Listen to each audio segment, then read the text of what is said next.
इधर दिल्ली बीजेपी कार्यकारिणी की बैठक शुरू हो चुकी है। लगातार विचार मंथन हो रहा है।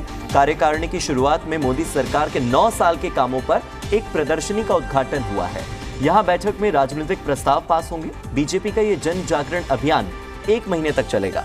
प्रदर्शनी देखने के लिए पूर्व केंद्रीय मंत्री डॉक्टर हर्षवर्धन भी यहां पहुंचे हैं। तस्वीरें आपकी टीवी स्क्रीन पर हैं।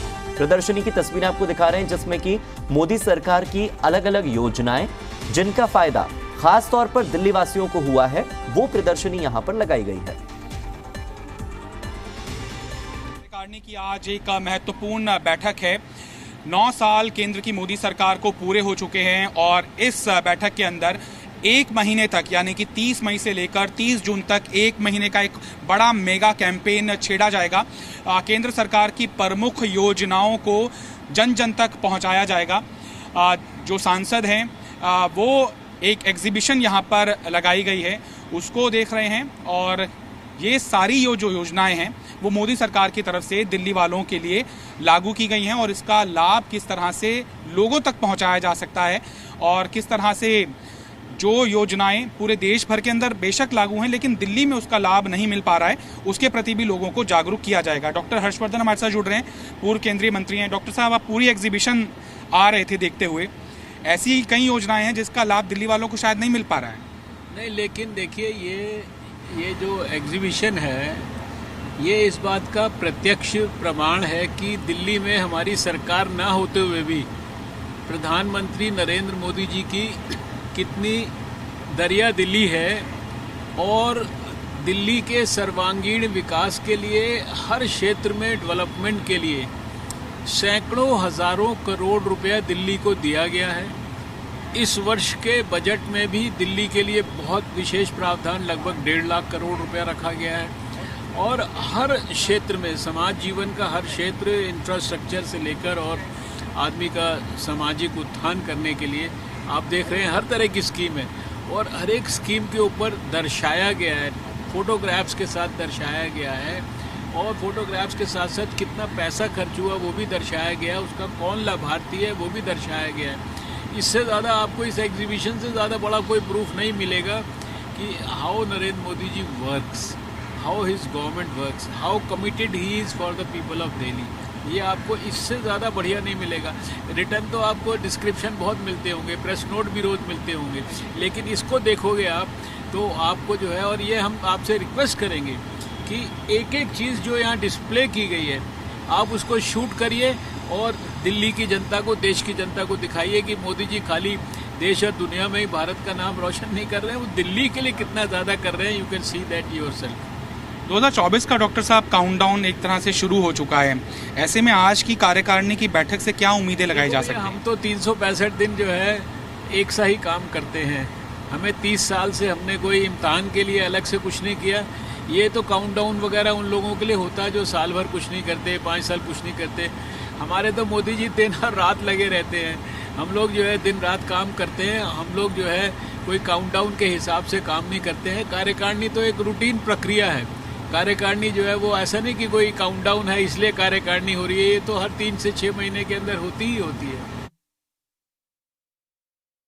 दिल्ली बीजेपी कार्यकारिणी की महत्वपूर्ण बैठक आज है। तमाम जो सांसद हैं दिल्ली के, नॉर्थ ईस्ट दिल्ली के सांसद मनोज जी हैं, दिल्ली बीजेपी के अध्यक्ष हैं, हंसराज हंस जी हैं, नॉर्थ वेस्ट दिल्ली के सांसद। सबसे पहले मनोज जी से बात करते हैं।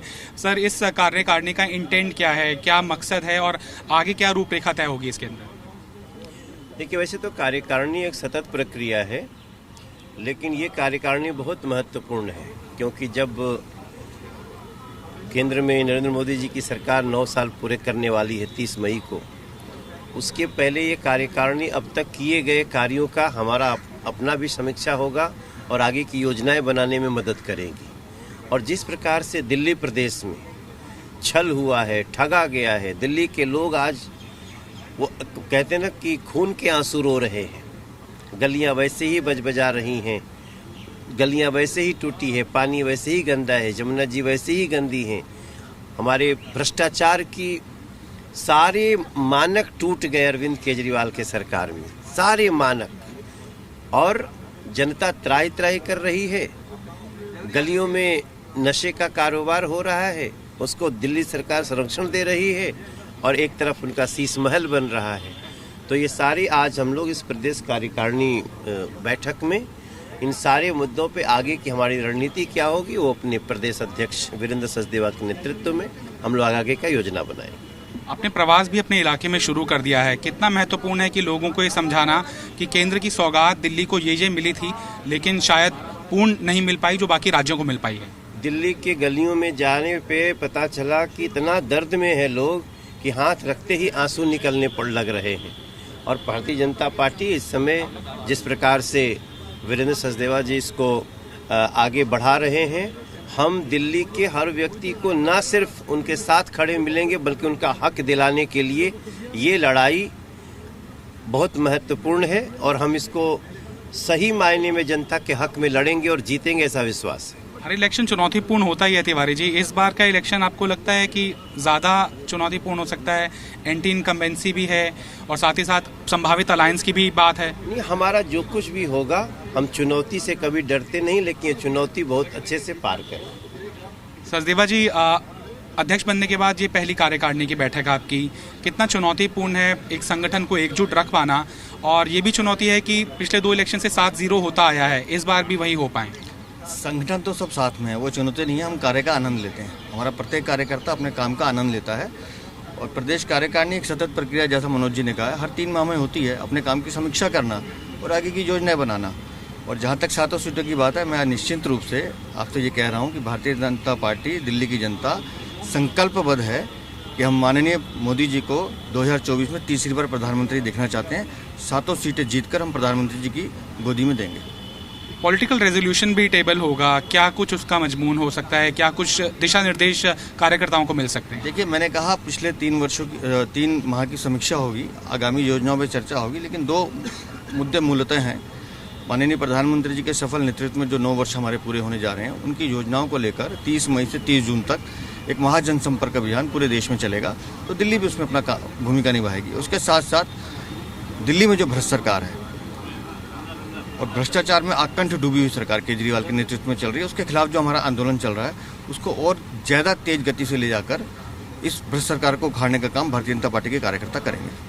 नॉर्थ वेस्ट दिल्ली के सांसद हंसराज जी हैं। सर, आपको अभी भी एक नेता के तौर पर कम, एक आर्टिस्ट के तौर पर ज़्यादा जाना जाता है, तो कितनी बड़ी चुनौती है आपके लिए कि नॉर्थ वेस्ट दिल्ली के लोगों के अंदर, और आपका मेरे ख्याल से 2nd हाईएस्ट वोट शेयर भी रहा था विनिंग शेयर के हिसाब से, तो क्या प्रमुख चीज़ें हैं जो इस बार आपको लगता है कि इलाके की जनता को जिससे अवगत कराया जाना चाहिए?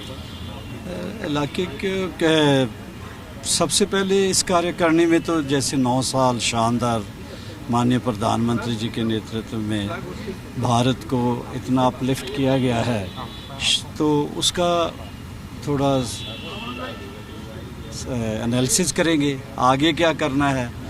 काफ़ी वैसे सबसे अच्छा हो मेरे इलाके में फ्लाईओवर बने हैं, लाइटें हैं, जो जो ज़रूरत थी। अच्छा है मैं आर्टिस्ट ही रहूं, क्योंकि आर्टिस्ट तीनों काम आपने बताए वो तो दिल्ली सरकार के हुए, यानी कि आप दिल्ली सरकार की तारीफ कर रहे हैं हंसराज जी। दिल्ली सरकार का नहीं, ये भारत सरकार का आयुर्वेदिक जो इसको बना है इंस्टीट्यूट, ये इंडिया का सबसे बड़ा है। और जो जो उस इलाके को चाहिए थी, फ्लाईओवर्स बहुत सारे बनाए हैं। अभी 500-700 करोड़ ला के इन्होंने माननीय हरदीप पुरी जी ने उद्घाटन किया था। आपने देखा होगा LG साहब और गडकरी साहब, उस दिन हम ये जो बाहर से निकाल रहे हैं हाईवे, एयरपोर्ट को जाएगा, इतने घंटे फंसे रहते थे। ईस्टर्न वेस्टर्न पेरिफेरल की बात। हाँ। तो भारतीय जनता पार्टी इतना सोचती है कि बाद में फिर सोचने की ज़रूरत ना पड़े, इलेक्शन में जब ऐलान हो जाए। देखिए, जो कार्यकारिणी की बैठक की शुरुआत है वो फ्लैग होस्टिंग से होगी। जो सभी जो सांसद हैं, जो बड़े नेता हैं, उसके लिए वो वहाँ पर जा रहे हैं। और एक ये एग्जीबिशन है वो 9 साल के कार्यकाल जो रहा है मोदी सरकार का, उसकी रूपरेखा है।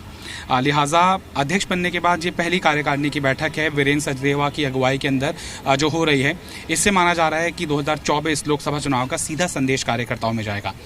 वीडियो जर्नलिस्ट राहुल निर्वाण के साथ तरुण कालरा, जी मीडिया, दिल्ली।